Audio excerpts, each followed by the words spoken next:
Okay. So, hi, we're doing a little interview with Designer Capital today.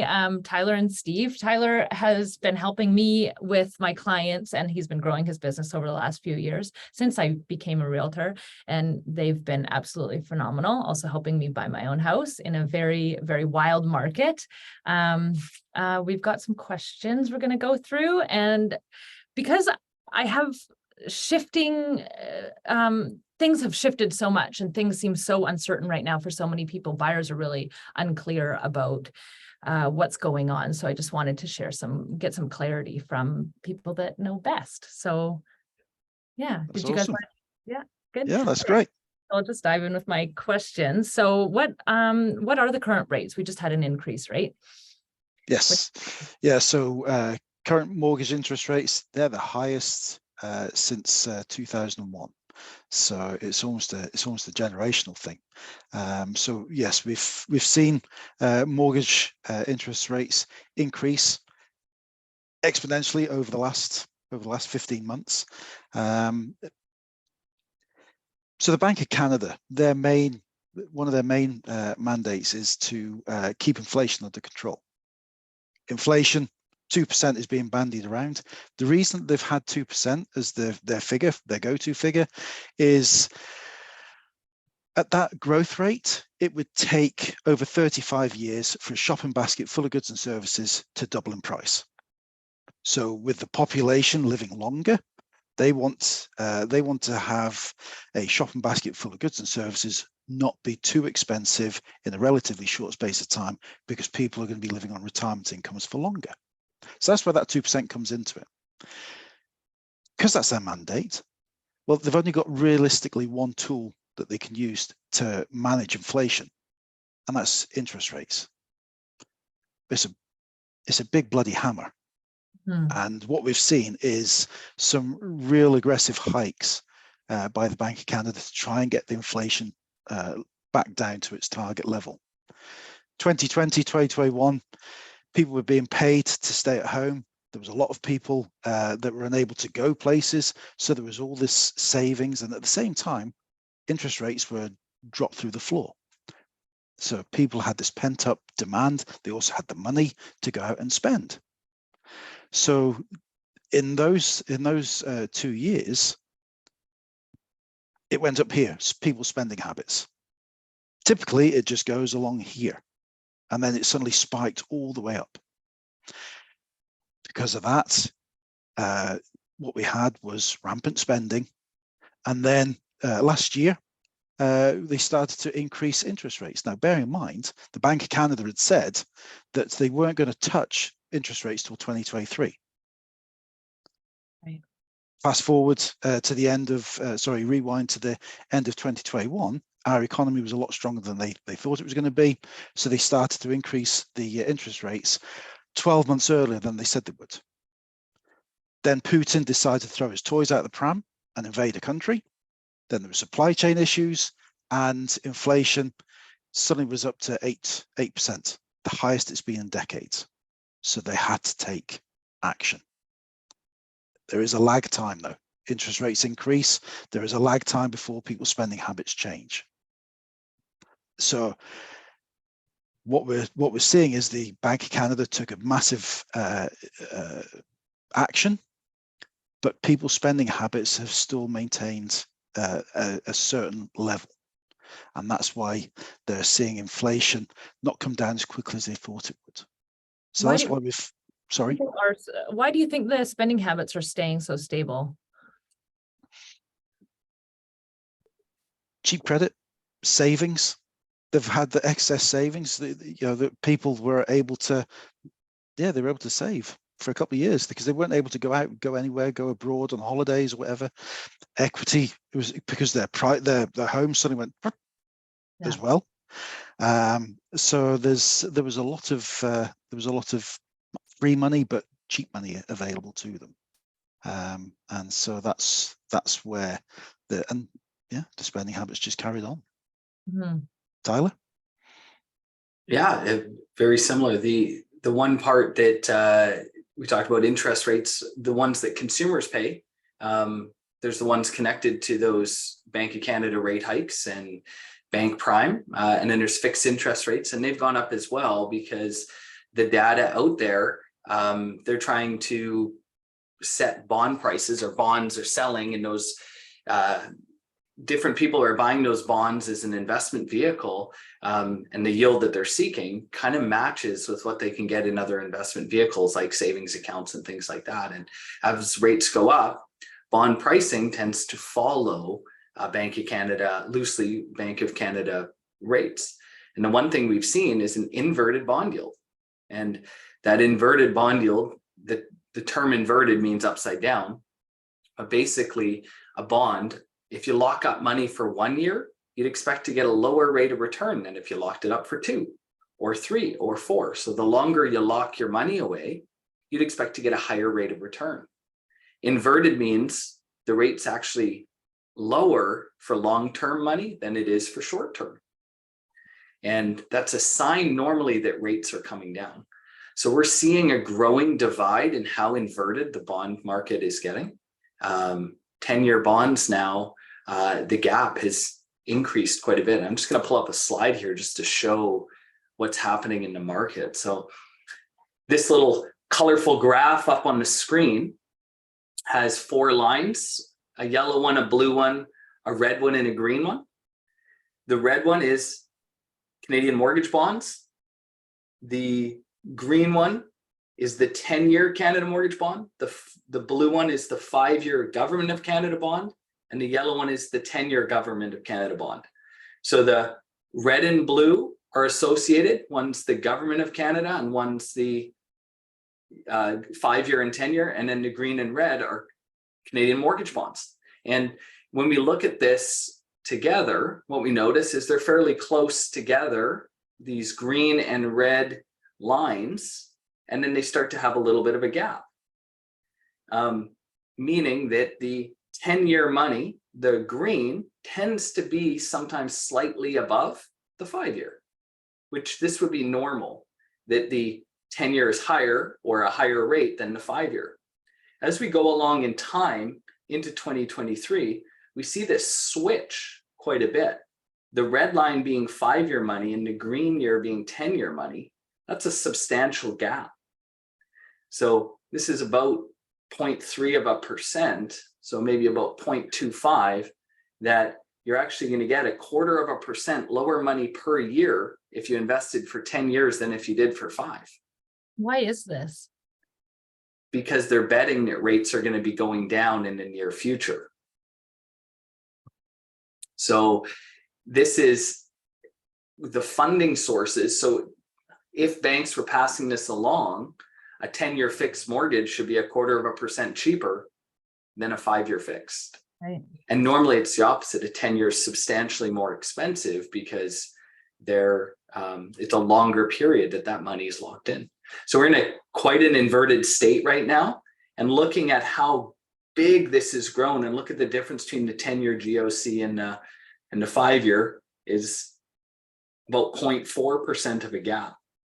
So this large gap that we're seeing here is telling us we're probably going to see rates come down soon, or in the future rates will be lower.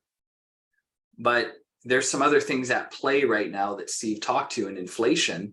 It's a tricky game that the government has to play, or the Bank of Canada has to play, for controlling that inflation. Do you think that they are seeing the inflation control that they want to be seeing, or not yet? Yes, they are. So the latest figures showed that we are actually seeing inflation fall. In fact, for the first time, we actually saw inflation get down to their core inflation get down to the 2% mark. So it was 2.8 versus they were expecting to hit 3%. The latest inflation figures showed that they actually hit 2.8. That's a good thing, but they've still got a way to go, because included within that is mortgage cost. So they've actually made a bit of a rod for their own back, because within their that shopping basket full of goods and services is mortgage cost. Well, they've increased the interest rates, which means that the gap is the bit that's the bit of that 2.8 actually includes the mortgage costs, which have increased as well. If we took that out, it'd be lower. One thing I was just going to say, Carly, is the other thing that's not so simple about dropping interest rates is dropping interest rates increases people borrowing power and may immediately run up spending. Right. So when they raise interest rates, there's not a perfect science to when they decide to do what's called quantitative easing. Right now, they're doing quantitative tightening, which is raising rates. Quantitative easing is when they release the pressure. Right now, the government's in consultation. I can share my screen again on changes to the mortgage rules. So right now, this actually came out in January, and not very many people are talking about this, but the Office of the Superintendent of Financial Institutions, this is their website, B20 are mortgage rules that they came in, and they're talking about mortgage lending risks, particularly related to debt serviceability of increase. So stress tests and some other things. So if we go down here, has the mortgage qualifying rate helped? Other additional things are needed. So they've talked about making a change. Instead of going from a loan to income or a debt to income restrictions. So right now, when you buy a home, it's based on monthly payment to monthly income. They take your annual income, they divide it into monthly income, and you can afford a home based on the payment. And they came out in 2016 and said, we're going to add a stress test. We're going to add an arbitrary 2% above your actual payment and say that's what we want to see fit.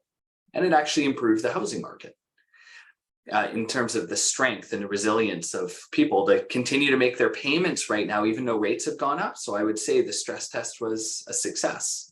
People had to prove they could afford more than their base mortgage rate. When they reduce interest rates, people's buying power goes up. Right now, about a year and a half ago, when rates were at their lowest, someone that qualified for $1 million mortgage has lost about 30% of their borrowing power and qualifies for a $700,000 mortgage. Wow. With the change in qualifying rates and mortgage payment to income. So there's a lot of people out there shopping. They've come back. We've been working with them last year. They come to us now and they go, great, there's all these homes now that are $1 million I want to buy, but they qualify for 700 because it's changed. What they're talking about is bringing in a rule. Well, instead of having it be payment to income, it be mortgage size to annual income. So a multiple, and they're proposing 4.5%. So right now, if you make $100,000 and you had a 5% down payment, you qualify for about a $400,000 mortgage without any debt, roughly. That would be a 4 times your annual income. What the government's proposing is instead of doing it based on payment, they want to uncouple the interest rate more from your qualification and go to total loan to total income. By doing that, and the number they're proposing is 4.5%, they say if you make 100 grand, you qualify for 450, 4.5 times your income, which is slightly more than they qualify for today. But if interest rates were to drop, everyone doesn't automatically go up 30% in qualifying. Because what another concern we have with inflation and quantitative easing coming in, home prices could go up another 30% if they get that buying power back that the government has restricted. So that's just something for the back of everyone's mind and just having an understanding of that. So that's going to lessen the amount houses will increase in value. That's what you're saying. Well, it would change the impact of interest rates to home prices going up. But we still have a supply and demand issue where maybe we're going to get multiple people coming together to buy a home. Right. Multi-generational living and things like that. I wanted to touch on the how immigration is going to affect the housing here. Yeah. So StatsCan released an incredible figure. They looked at new to Canada arrivals last year. So governments set out their targets, 430,000 people new to Canada each year for the next 3 years. Last year, they had a record 1.2 million people new to Canada. So they had a target of 430,000, I think it was, and they had 1.2 million arrive last year. And Now, this immigration, like long-term living, like not. So of that, they did have, it was 730,000 of that 1.2 were what they call non-PR arrivals. So that's your temporary workers, your foreign students wanted to come to universities and that over here to study in Canada. So 730,000 were work permits, temporary workers, and students. People needing rentals. Exactly. Now you suddenly think 730,000 people have suddenly dropped into Canada. Where are they going to go? We're already at a shortfall with housing. CMHC released that figure that, you know, by 2030, if we carry on at the way we're going with housing starts, we're going to be a whopping 3.5 million homes short by 2030. Well, we've got people coming into Canada every single year. So big picture, property is always going to be a steady asset because the supply and demand is completely off. Immigration, is that going to be sustainable? That 1.3 million, 1.2 million? No, it's not. But it is happening, and it is having an effect today. Yeah, inflation is impacting the existing residual wood, windows, doors in your home that you own already or that you're buying goes up. Construction costs are going up dramatically because workers, they can't get enough workers to build the homes that we need, and those costs are going on. We're seeing over $300 a square foot to build right now, and in 2015 it was under $100 a square foot to build. So a 3,000 square foot home you could build for 300 grand. That same home costs $900,000. Wow. And that's being passed along. That means the existing housing stock that might be 20 years old, as long as the wood is still dry and in good shape and structurally sound, because there's 100-year-old wood frame homes. The wood in your home is going up in value. The wood that it was $1 a 2x4 years ago, now it's $9. The wood in your home went up 9 times in value. And are you guys seeing people moving to Victoria and South Island that are immigrating here? Quite a bit. So right now, one, it's very expensive to live on Vancouver Island compared to other areas of Canada, but there are more expensive areas of Canada where people are moving here. So we're getting people migrating from Vancouver over to Victoria, where they're selling townhouses for $1.5 million and buying a house. So relatively speaking, there are expensive places around the world to live that make Victoria and South Vancouver Island still seem inexpensive. We're also seeing immigration, and we need jobs. So we need people to come and live in these parts, but the population of Victoria is increasing for sure. Langford, for example, is one of the fastest growing cities in Canada. There's lots of work here. Yeah, I'd love to touch on your co-housing, the program that so are you involved in Coho in developing the program? Well, Steve and I at Designer Capital, our approach with clients is we do like a qualification map. We really show clients virtually what they qualify for. We map out exactly what their payments are, because we believe, well, one, we want our clients to be the most educated and in that empowered in making the right financial decisions. So we're very information forward. Something that we've been finding is the average person, qualification wise, I'm just going to pull this up. This is a calculator we use. This is the calculator we use when we're meeting with clients. We do a virtual meeting and show it to them.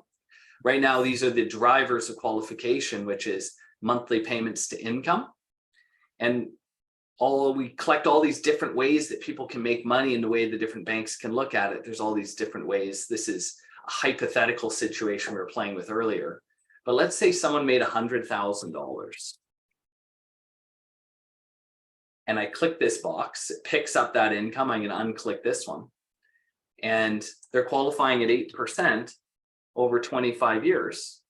And they got $2,500 in property taxes. They're buying a condo. They got $350 in strata fees and some money for heat, no rental income, and no debt. So if someone was buying a first time property and they made $100,000 right now today, they only qualify for a $369,000 mortgage. And when you factor in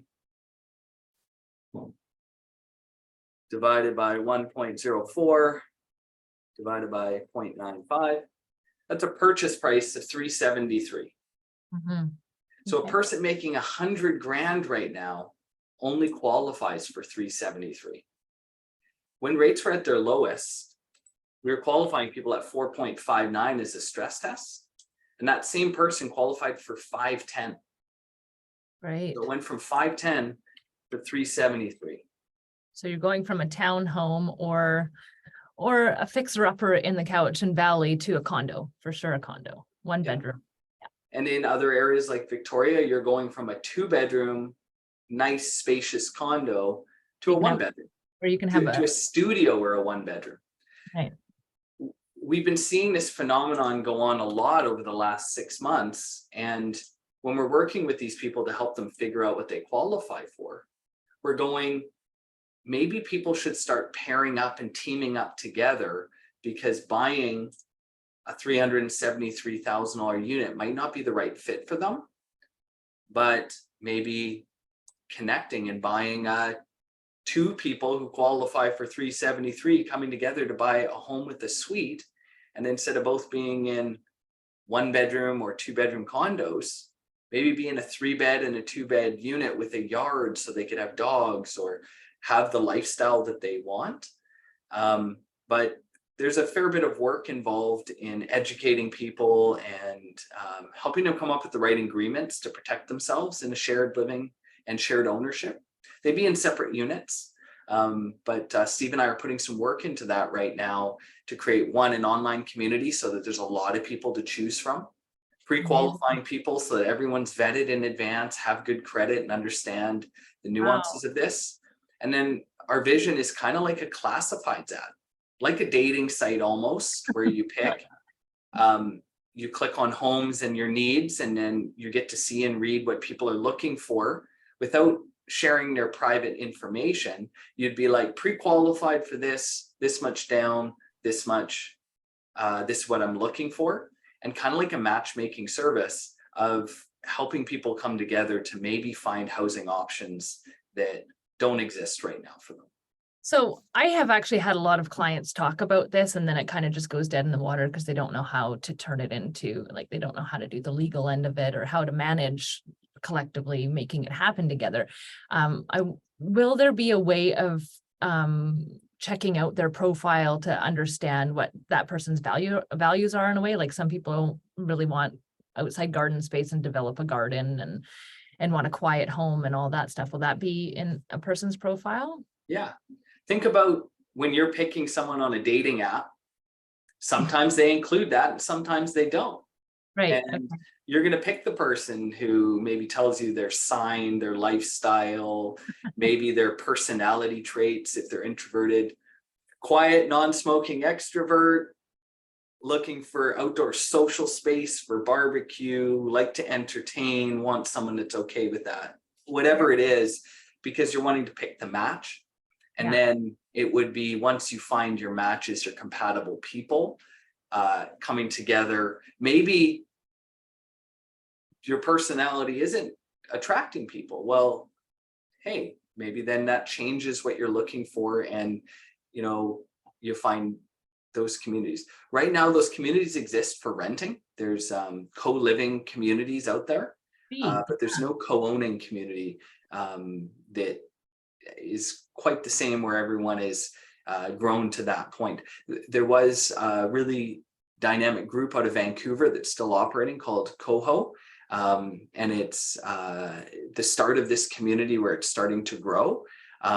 What we're wanting to do is just start it from a financial aspect, everyone being pre-qualified, everyone having that more mapped out, rather than them wanting the idea and the concept and not knowing if they can pull it off. So the idea would be jumping in and sharing this again is simply put, this person makes 100 grand and qualifies for 369 on their own. Okay, this person makes 100 grand with no debt. And if they bought on their own, they qualify for 369. So Carly, you qualify for this. Steve, you qualify for this. But together, when I click them both, qualify for 794. And you probably don't have a strata fee anymore. Property tax maybe a little bit higher. Heat's maybe a little bit higher. But so maybe you're 793. Nice. Okay. And now all of a sudden you're buying a home with a really nice suite, or a home with a garden suite where you're actually living in separate units. So we can model one and put these pieces together. So we built these tools where we can show, you know, one person's costs versus the other. The other thing is the payment on in this case, 793 is more than double, because we go 369, 370 times 2 was a 740 purchase price. They can actually qualify for about $50,000 more buying together than if they were to do it on their own. Now, sometimes one person might have more down payment than the other person. So it's going to be a really interesting mix of people coming together, but we see that as something that if we put some effort into that community, it's not something that we're pushing on people, but rather giving people an option in this market, because we see inflation impacting the cost of creating new home ownership. How can we keep the cost of monthly payments down for people? Yeah, quality of life up. Hey, would you guys be open to doing another video and talk more about this? Dive in a little bit deeper? Yeah, absolutely. Sure. Yeah, absolutely. Yeah. Always happy to do that. Great. Well, I gotta wrap up. This has been really amazing. Thank you for so much wonderful information. No worries. Well, thank you very much, Carly. It was an absolute pleasure. Yeah. And yeah, we look forward to another conversation. Sounds good. Great. Have a beautiful day.